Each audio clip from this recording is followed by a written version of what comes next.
इतने बरसों बाद भी एक ही लफ्ज़ बार-बार कानों में गूंजता है, सौतेली माँ। आज तक एक शब्द से जंग लड़ती आ रही हूँ, अब तो जैसे यह मेरी पहचान ही बन गया है।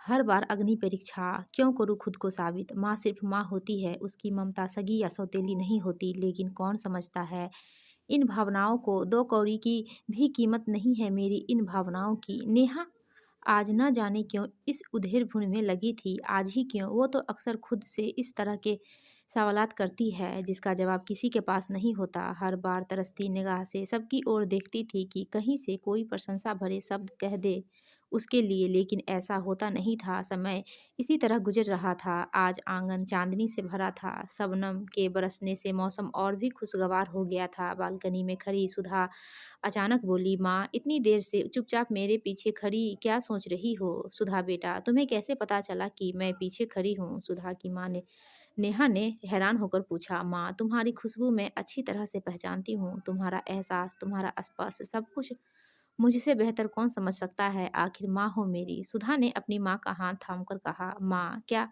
तुम अब भी दुविधा में हो? मैं सही हूँ ना माँ? सुधा ने एक गहरी दृष्टि अपनी माँ पर डालते हुए पूछा, सही गलत तो मैं खुद नहीं समझ पा रही, बस मन में यही डर है कि तुम वही कहीं वही गलती तो नहीं दोहरा रही जो मैंने भावनाओं में बहकर की थी। सुधा की माँ ने नेहा से अपने मन में छिपे डर को ना चाहते हुए भी सुधा के सामने रख दिया। माँ तुम्हारा डर जायज है, लेकिन तुमने जो किया वो मेरे लिए गर्व की बात है, और मैं भी चाहती हूँ कि मैं भी करूँ जो इस वक्त सही लग रहा है। तुम मेरी प्रेरणा हो माँ, तुमसे ही मैं ममता की गहराई जान पाई हूँ। भला तुम्हारी ममता को मैं तुम्हारी गलती कैसे मान लूँ? तुम्हारी सोच ठीक है, लेकिन जिस दर्द से मैं गुजरी हूँ उसी दर्द से तुमको गुजरने नहीं देना चाहती। अब रात बहुत हो गई है, सो जाते हैं। माँ मुझे आज अपनी गोद में सोने दो। सुधा को थपकी देकर मासूम बच्चे की तरह सुला रही थी नेहा, और उसकी यादों का कारवां बरसों पहले जा पहुंचा था। नई नई दुल्हन बनकर आई थी, अचानक ही उसकी जिंदगी में सब कुछ बदल गया था। जिस शख्स को अब तक अपनी बहन के पति के रूप में देखती आई थी, वो अब उसकी पत्नी बन चुकी थी। नेहा ने बिना आनाकानी किए सुमित से शादी के लिए हामी भर दी थी, क्योंकि दीदी की असमय मौत के बाद उसे सबसे अधिक चिंता उसके दोनों बच्चों सुधा और राहुल के भविष्य की थी। बाकी घरवाले की तरह नेहा की यही सोच थी कि मौसी भी माँ समान ही होती हैं, और वैसे भी बच्चे पहले से ही नेहा से घुले मिले थे, तो वो भी उसे आसानी से माँ के रूप में आसानी से स्वीकार कर पाएँगे। उसकी बहन ने भी तो उसे अपने बच्चों की तरह ही प्यार किया था हमेशा, तो भला वो अब पीछे कैसे हट सकती थी? दूसरी तरफ सुमित का भी वह बहुत सम्मान करती थी। समय बीतता रहा, बच्चों के साथ नेहा खुद भी बच्ची बन जाती और खेल-खेल में उसे कई बातें सिखाने में कामयाब हो जाती। लेकिन इतना कुछ करने पर भी बात-बात पर उसे सौतेली माँ का तगमा पहना दिया जाता।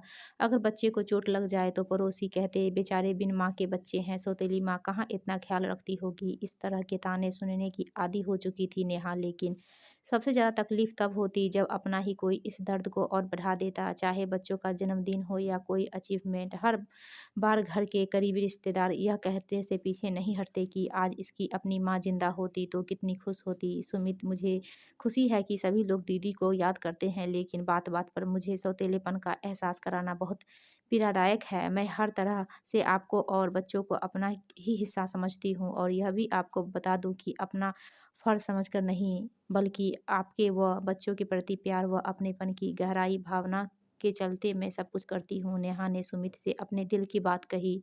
नेहा, तुम अपना फ़र्ज़ अच्छी तरह से निभा रही हो, लेकिन लोगों का तो तुम्हें पता ही है ना कि बिना सोचे समझे कुछ भी बोल जाते हैं। उनकी बातों को इतना अहमियत देकर तुम सिर्फ़ खुद को ही तकलीफ़ दोगी, सुमित ने नेहा को समझाया। सुमित की बातों से नेहा का मन थोड़ा शांत हुआ, लेकिन दूसरी तरफ वो यह भी जानती थी कि सुमित को उसकी पीड़ा की गहराई का अंदाज़ा तक नहीं। जब उसके सामने उसकी ममता पर सवाल या निशाना लगा दिया जाता है, तब उसके दिल पर क्या गुजरती है, यह कोई नहीं समझ सकता। इसी बीच नेहा को पता चला कि वो माँ बनने वाली है। इस बच्चे के लिए वो मानसिक रूप से तैयार नहीं थी, लेकिन सुमित के समझाने पर उसने तय किया कि वो इस बच्चे को जन्म देगी। नेहा ने एक बेटी को जन्म दिया। सुमित और नेहा के साथ-साथ सभी खुश थे। सुधा ने भी अपनी बच्ची को देखकर कहा, माँ ये बिल्कुल मेरी तरह दिखती है ना? सब लोग उसकी मासूमियत पर हँसने लगे। सुधा और राहुल की उम्र में मात्र 2 वर्ष का ही अंतर था। नेहा जानती थी कि बच्चों को उससे कोई शिकायत नहीं है, लेकिन उसे डर था कि समय के साथ कहीं दूसरे लोग बच्चों के मन में भी सगे-सौतेले के भेद का ज़हर न भर दें। नेहा अपने इस डर से आजीवन उबर नहीं पाई और वही यही वजह रही कि अपनी कोख से जन्मी राधा से कहीं ज़्यादा ध्यान वो सुधा और राहुल का रखती। लेकिन कहीं न कहीं नेहा को यह एहसास हो रहा था कि राहुल के मन में कुछ ग्रंथियाँ पनपने लगी थी और वो धीरे-धीरे उससे दूर होता जा रहा था। वक़्त बीतता गया, बच्चे बड़े हो गए। नेहा को दोनों बच्चों से बहुत उम्मीद थी, लेकिन राहुल की बढ़ती दूरी को लेकर उसके मन में डर बढ़ता जा रहा था और एक दिन उसका डर सही साबित हुआ। उस दिन जब राहुल के मुँह से भी उसने सौतेली माँ शब्द सुना तो उसके पैरों तले ज़मीन खिसक गई। राहुल, ये क्या बात हुई बेटा? पढ़ाई पूरी तो हो गई, अब तुम्हें अपना करियर बनाने के लिए मेहनत करनी होगी।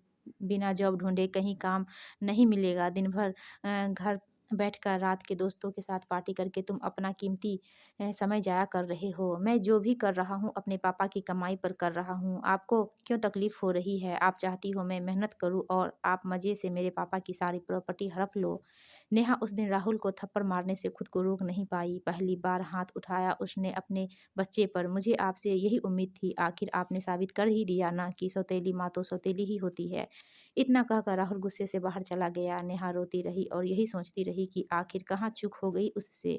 जब वो दुल्हन बनकर आई थी तो सुमित के पास ना खुद का घर था, ना ही कोई प्रॉपर्टी। उसकी नज़र में तो राहुल और सुधा ही उसकी सबसे बड़ी जायदाद थी। वो सौगात जो उसकी बहन की थी, जिसे बड़े नाज़ों से उसे सँभालना था। अपनी हर इच्छा का दमन करके उसने पैसे सहेजे, अपनी खुशियों को भुलाकर बच्चों की परवरिश से ज़्यादा अहमियत किसी भी चीज़ को नहीं दी। बच्चों को शहर लेकर आई ताकि वो गंदे माहौल से बाहर निकले। सुमित को भी कहा कि बच्चों की खातिर कोई अच्छी नौकरी या अपना बिज़नेस शुरू करने का थोड़ा रिस्क लेना होगा। नेहा ने खुद सुमित के साथ दिन-रात मेहनत करके यह बिज़नेस खड़ा किया और आज जब सब कुछ है उसके पास तो इस बच्चे ने उसे कंगाल कर दिया। नेहा की आँखों से आँसू बहते ही जा रहे थे। खैर राहुल भले ही नेहा से दूर हो गया था, लेकिन सुधा नेहा को समझती थी। लेकिन आज नेहा फिर एक दुविधा में थी। यूँ लगा मानो इतिहास खुद को दोहरा रहा हो। सुमित ने नेहा को बताया कि सुधा के लिए एक बहुत ही अच्छा रिश्ता आया है। सुमित के दोस्त मिस्टर मेहता विदेश में रहते हैं। उनका बेटा राजीव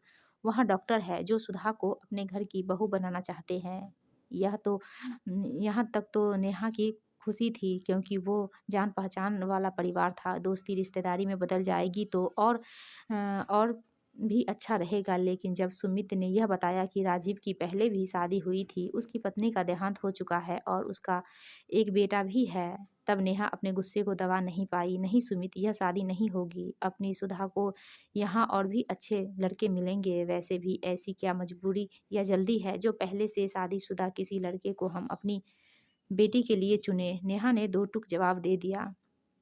लेकिन इसमें बुराई क्या है? जान-पहचान परिवार है, किसी अच्छे लड़के को रिजेक्ट करने का यह उचित कारण नहीं है, सुमित ने कहा। सुमित, आप चाहे जो कहें, लेकिन मैं नहीं चाहती कि सुधा के रूप में एक और नेहा पैदा हो, एक और सौतेली माँ का जन्म हो, जो ज़िंदगी भर हर पल, हर क्षण अपनी ममता की परीक्षा ही देती जाए। इतना कहकर नेहा फूट-फूट कर रो पड़ी। मैं इस शादी के लिए तैयार हूँ। सुधा की आवाज़ से सबको चौंका दिया। सुधा, ये क्या कह रही हो? होश में तो हो? नेहा ने कहा, हाँ माँ, मैं सोच समझ कर यह फैसला कर रही हूँ। माँ, हमने जब से होश संभाला आपको ही देखा, आपको ही पाया। हर कदम पर साये की तरह आपने जिंदगी की धूप से हमें बचाया।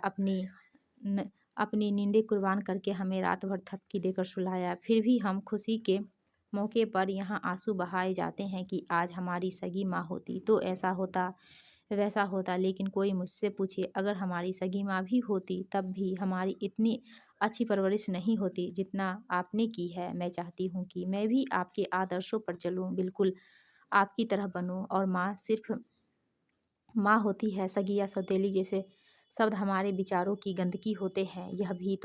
यह भी हो सकता है कि माँ की इस शादी में भी लोग कहे कि अगर सगी माँ होती तो शायद कुंवारा लड़का ढूंढती। लेकिन मैं ऐसे लोगों को बाहर का रास्ता दिखाने का साहस कर सकती हूँ अब, क्योंकि अब मेरे सब्र का बांध टूट गया है। नेहा की आंखों से आंसू बहने लगे और कुछ बूंद सोती हुई सुधा के गालों पर गिरी पड़ी। सुधा नींद से जागी तो देखा नेहा की आंखें नम है। क्या हुआ माँ, क्या सोच रही हो? नेहा यादों को समेटकर वर्तमान में लौटी। सुधा, मेरे प्यार और समर्पण को तुमसे बेहतर कोई नहीं समझ पाया है, लेकिन भावनाओं में बहकर ऐसा कोई भी फैसला मत लो जिसके लिए आगे चलकर तुम्हें पछताना पड़े। तुमने अगर यह शादी की तो मैं खुद को कभी माफ़ नहीं कर पाऊंगी, इसलिए अपने फैसले ए, पर एक बार फिर विचार कर लो। मैं तुम्हें लेकर और भी कई सपने देखे हैं, क्या उन्हें अधूरा छोड़ छोड़ दोगी? उस वक्त सुधा ने कुछ नहीं कहा। रात भर सिर्फ बिस्तर पर करवटें ही बदलती रही। फिर न जाने क्यों अचानक उसे उसने टाइम देखा। 5 बज रहे थे, लेकिन शायद वो फैसला ले चुकी थी और इंतजार नहीं करना चाहती थी, इसलिए नेहा के पास आकर बैठ गई। नेहा भी कहाँ सो पाई थी, सुधा को देखकर चौंक गई।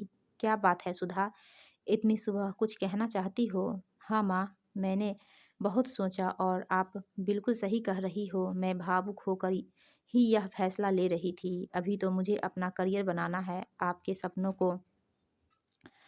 को पूरा करना है। आप चाहती थी ना कि मैं अपने पैरों पर खड़ी होकर आपका नाम रोशन करूं। इतनी जल्दी शादी के लिए मैं मानसिक रूप से तैयार भी नहीं थी। थैंक यू माँ, हमेशा की तरह आपने सही समय पर मुझे सही रास्ता दिखाया और मेरी आंखें खोल दी। नेहा ने सुधा का माथा चूमा। सुधा, तुमने एकदम सही फैसला लिया है माँ। जिसके पास आप हो वो भला कभी कोई गलती कर सकता है क्या?